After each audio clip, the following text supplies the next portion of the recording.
শেষ পর্যন্ত ভেঙেই গেল জামায়াতের নেতৃত্বাধীন ইসলামী জোট। আপনি দেখছেন পলিটিক্যাল ইনসাইট।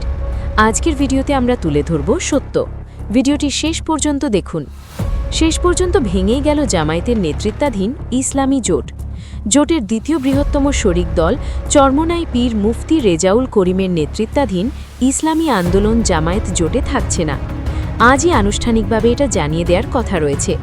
গত এক সপ্তাহ ধরে জোট শরিকদের সঙ্গে দফায় দফায় আলোচনার পর ইসলামী আন্দোলনের পক্ষ থেকে জানানো হয়েছে, কমপক্ষে ৮০ আসন না ছাড়া হলে তাদের পক্ষে জোটে থাকা সম্ভব নয়। এ পরিস্থিতিতে জামায়াত ও ইসলামী আন্দোলন ছাড়া জোটের অন্য শরিকরা আলাদাভাবে বৈঠক করেন।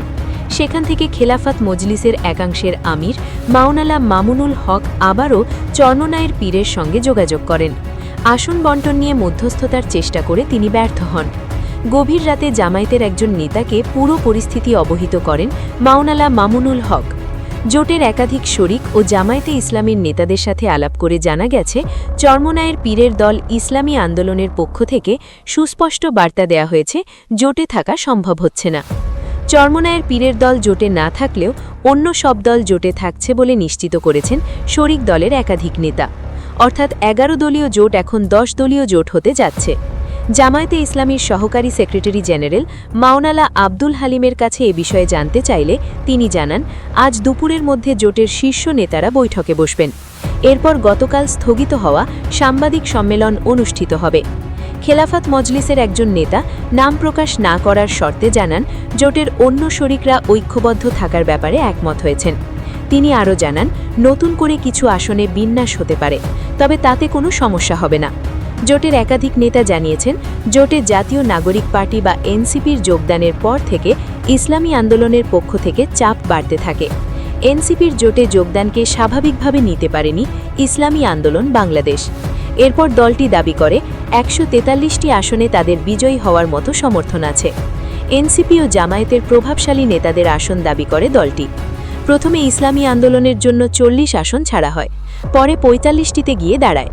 এর সঙ্গে ৬ থেকে ৭টি আসন উন্মুক্ত রাখার প্রস্তাব দেয়া হয়, কিন্তু ইসলামী আন্দোলন ৮০ আসনের জন্য ছিল অনড়। জোটে অন্য শরিকরা চরমোনাইয়ের পীরকে বোঝানোর চেষ্টা করেও ব্যর্থ হন।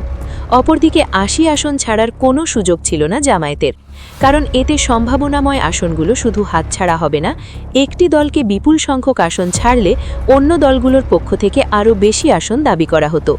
এ পরিস্থিতিতে মাওলানা মামুনুল হকের নেতৃত্বে ইসলামী আন্দোলনের সঙ্গে সমঝোতার চেষ্টা করা হয়, কিন্তু সেটা সফল হয়নি।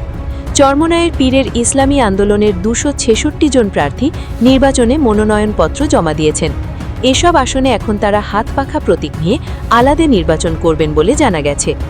জোট ভাঙার খবর কয়েকদিন থেকে চাউর হলেও বুধবার ব্যাপকভাবে এটা ছড়িয়ে পড়ে। জামায়াত জোট বিকাল ৪টায় প্রেস কনফারেন্স ডাকলেও শেষ পর্যন্ত চরমোনাইয়ের পীরের সঙ্গে আসন সমঝোতা চূড়ান্ত না হওয়ায় তিনি প্রেস কনফারেন্সে যোগ দিতে অপারগতা জানান। ফলে প্রেস কনফারেন্সই স্থগিত হয়ে যায়। রাতে জামায়াতের সহকারী সেক্রেটারি জেনারেল অ্যাডভোকেট এহসান মাহবুব জুবায়ের জোটের সমস্যার কথা স্বীকার করলেও এটা কেটে যাবে বলে তিনি মন্তব্য করেন। কিন্তু কাল সারাদিন ও রাতেও চেষ্টা চালিয়ে সমঝোতায় পৌঁছানো যায়নি। শেষ পর্যন্ত আজ সকালে জোট ভাঙার খবর নিশ্চিত হওয়া গেছে। পলিটিক্যাল ইনসাইট চ্যানেলটি সাবস্ক্রাইব করতে ভুলবেন না।